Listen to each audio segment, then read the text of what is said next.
Hey, a lot of people ask me, how can I add my own meshes into the building system? So, how am I able to define the snap points and make sure that the mesh that I'm adding is in the correct location? So, in this video, I'm going to try to help you out with the basics of how the snapping logic works and how we can use some tricks to determine, okay, is this on the right location and test it out. So the first thing what we're going to do is we're going to navigate to the building system folder, and in the building system folder I have this blueprints buildable folder, and in that I have the modular folder, and in this modular folder the base examples of the modular components including snapping points are included here, and these are all based on the dimensions and the meshes I have. But of course, I can imagine that you have something different and just want to test it out. So, of course, you have the requirement that you would need modular grid-based assets. If all your meshes are of different dimensions, I don't think that's going to work quite well. So for now, let's use one of these modular assets just to learn how it works. So for instance, we have this buildable foundation here, and I'm going to open this one, and on the left side, by the way, just in general, if you just open this blueprint, you see a lot of things, and you might think, okay, what's happening here? Well, first of all, I have the corner points here, and the corner points are here to do a trace downwards to a landscape, for instance, to check a collision. So in this case, it's quite low. So if you want the collisions to be lower, for instance, if you don't want to have, if you have foliage that's coming through the foundation, you can lower these corner points like this. To make sure that it's not able to be placed lower than that point. But that's not why we're here. We are here for the snapping points. And when I'm opening the snapping points, I can see onto this foundation, I'm able to snap triangle foundations, stairs, other foundations, ramps, and walls. So let's just open a ramp for now. And the ramp currently, it says, okay, I have 4 points where I'm able to snap. And if you are tracing towards this object and you want to snap the object towards this foundation, and the foundation is the one here in the middle, it will need a location to say, okay, this is where I'm going to snap the other buildable. So in this case, you can see here the ramp, it has a pivot point here right in the middle of this box. And actually, the size of this box does not matter. I just use the size of this box for a visual representation because it actually, because my meshes are actually that big. But the only thing that is mattering here is the point of the pivot point. So when I'm opening this ramp, I have a static mesh under it. And why do I have this? Because I want to check if it is in the right position. But I've hidden this one in game. And I've also made it invisible. So now I'm going to make it visible. And here we can see that the location of the mesh and how it's going to look like if we're going to snap onto this location. But that has a couple of requirements. For instance, here, when we are going to look at this mesh, you can see the pivot point of this mesh is precisely in the middle. So when I am snapping this stair here, that's why this pivot point that we are seeing here is now also in the middle of the box and not, for instance, fully below or in the upper corner. So to make sure it is here on the right location, we are adding the mesh that you would want. For instance, let's say we want to be able to snap a different stairs. So like this one. Well, here we can see if we are going to snap this mesh here, it will look like this. So in this case, we will manipulate. We are not going to manipulate the mesh, by the way. It's very important. No, we are going to manipulate this box collision, because that is the one that is determining the actual locations. So we can position it like this, for instance. And the pivot point of this mesh is here fully below. So that's why the snapping point of this one will be fully below. So this tires is not going to work well because we're not able to trace well to this collision box. Then we will need to change the size of the collision box so people are actually able to trace onto the box. So if somebody is tracing this box right now and it will collide, we'll see, okay, here we can snap this mesh. But that's not logical here. The logical thing for this ramp is, of course, to make a ramp mesh. So if we have a ramp mesh here, what we need to do is to make sure it is in the right location, just how we would want it. Make sure that the collision box is like a normal size. And now it will use this position for this mesh for this ramp. Okay. And we can also do that, for instance, for the walls. So when I'm opening the wall snapping point, I will click on the static mesh, and here I will make sure that the mesh is visible. And if there is no mesh under this snapping point, by the way, just add a mesh because the mesh is only here to help you to see, okay, where is this specific mesh going to be placed if I'm going to snap onto this. So here you will see that the pivot point is fully below on the wall, and that is because that's also true here in this this wall mesh, like this. So let's say I have a different wall.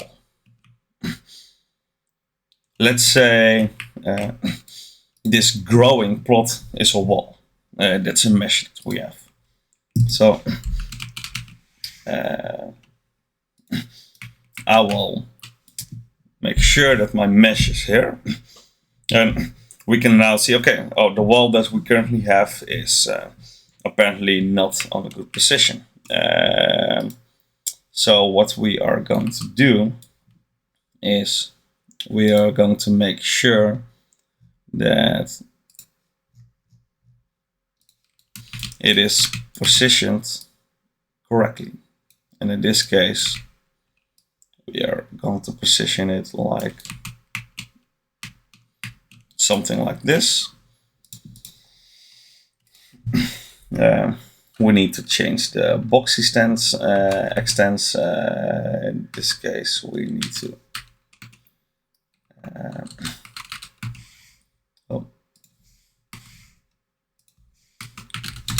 do something like this.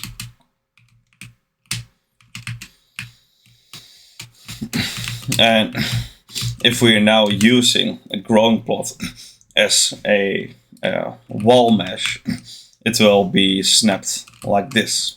I think we can show that. Let's say I have here this touch wall.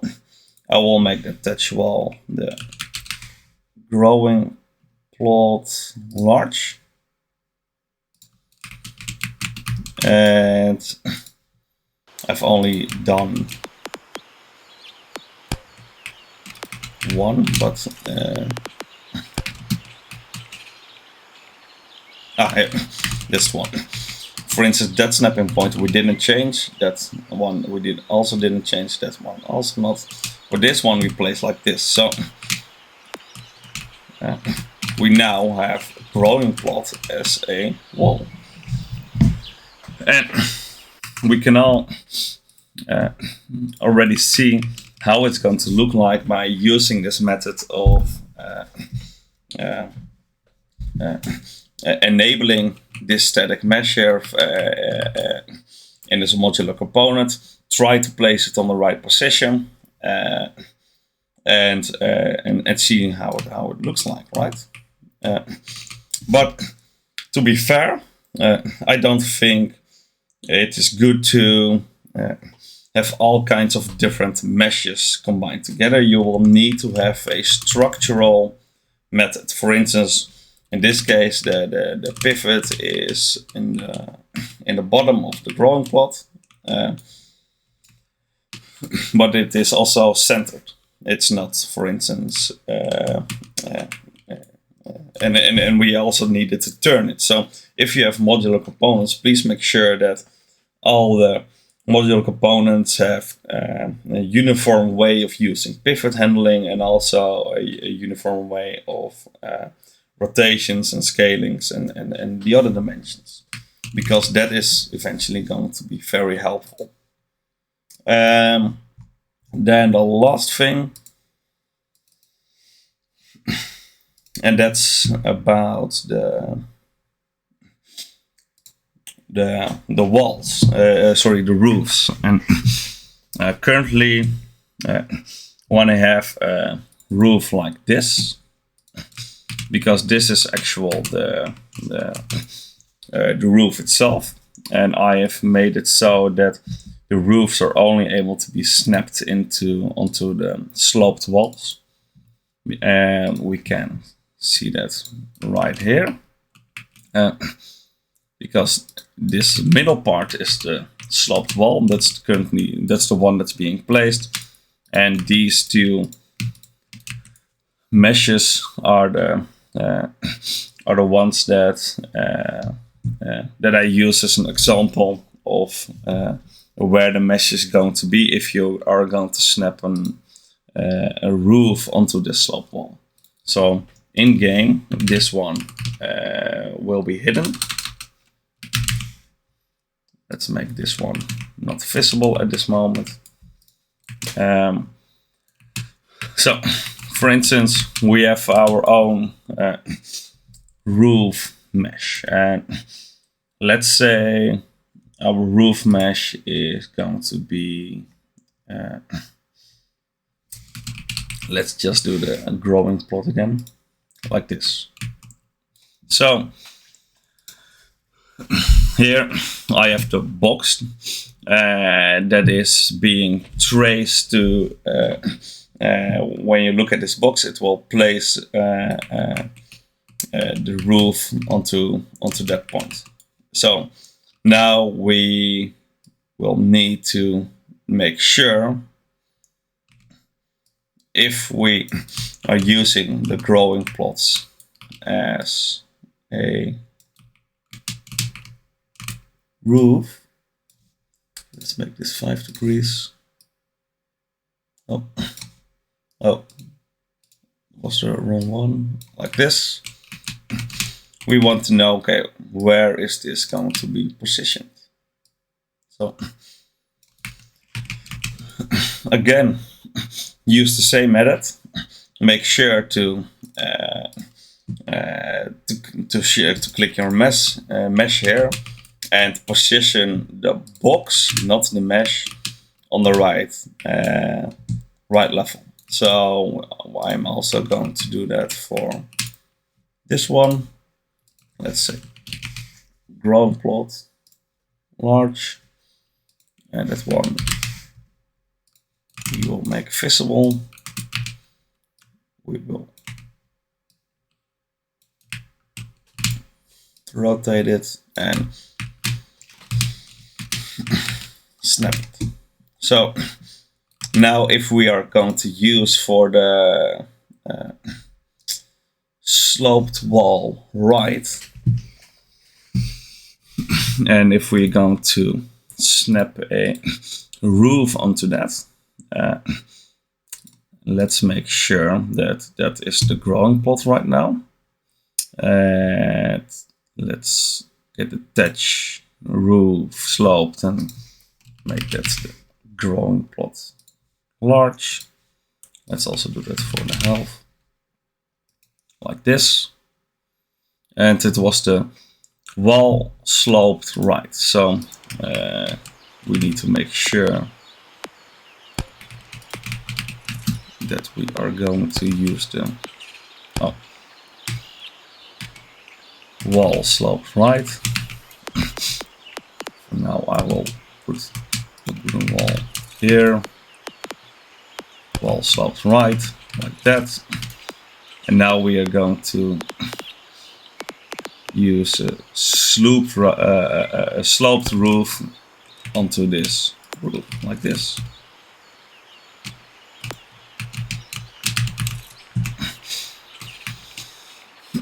What you see now is how we have configured it into the snapping points of that sloped wall, like here. And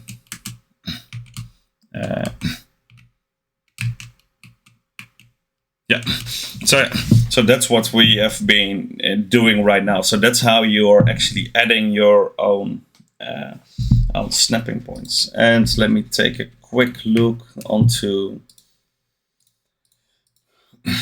the last thing. Currently, the sloped roofs, I am only able to the sloped roofs are only able to be snapped into the sloped walls. Some people would want to have a sloped just a roof snapped directly into a wall. And currently, when I have this wall here, we're going to look at the snap points. And as you can see, I didn't make any location for a snapping location for any roofs, but we would want that, so we are going to do that. And I'm going to try and copy paste the ceiling snap points. Let's see if that works. It seems like that works. That's nice. And let's recall this into roof snap points, like this. I will put that under the snap points, and I am going to click on the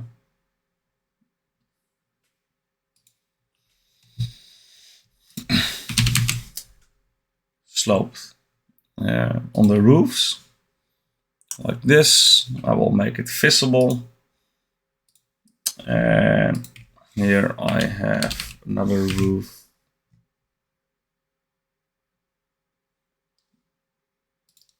Like this. And to make it a bit more easy to see, I can also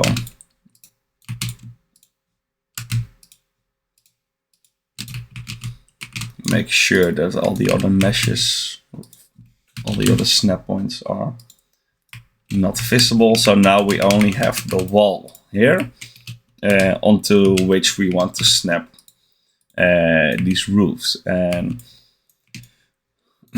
or maybe in this case, let's say we only want to snap it one way, so only towards the inside, right?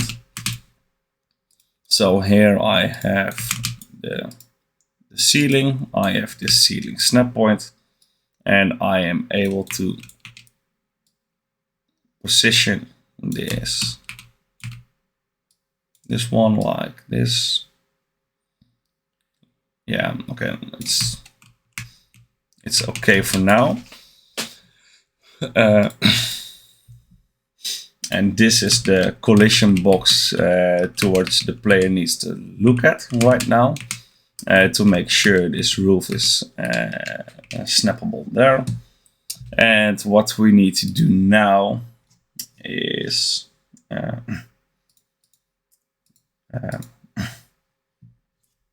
first of all,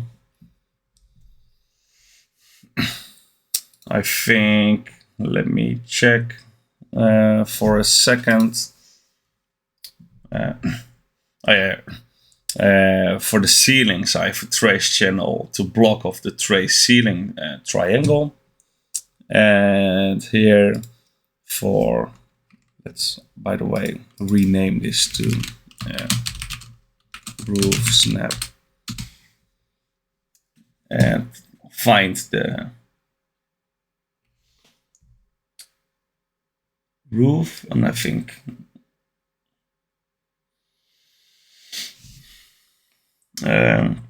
roof slope half. I also have a roof slope. Yeah, here. Let's make sure both the traces are blocked here so that we are able to place the half roof and also the full roof here. And we can also directly check if that is going to look correctly. So if I'm doing the half one here, yeah, because I made sure that the pivot points are lower on the correct position. So but here we are now, for now, I'm going to use this one. So this one is blocked right now. And the second one is I also have a tag system to determine the locations, and here it says the tag is ceiling, and I am going to quickly look at the roof tags that I defined. So I'm going to open the sloped wall onto which we normally snap the roof. I'm clicking on the box. I'm going to look at the tag that I've been using, and the tag is roof underscore slope. So I will use the same tag here. I can compile it. And I think that is now finished. So when I am building a foundation, like this, I can put a wall onto that like this, and now I'm going to get this roof and it will snap perfectly just like how we positioned it. The mesh that you're seeing now is not the dummy mesh, by the way, because the dummy mesh didn't have the extra overlap over the wall. So it is actually the same position. I can show you in a second. So now we can place it here and we can build it right there. So yeah, that is how you can make sure that your own snapping points are working. Just to show you that if we replace this mesh with the roof slope, you can see here it was the overlapping one. So yes, it is precisely the same as how we define it. So if you have any questions, feel free to reach out, and have a very nice day, and looking forward into seeing you again. Bye.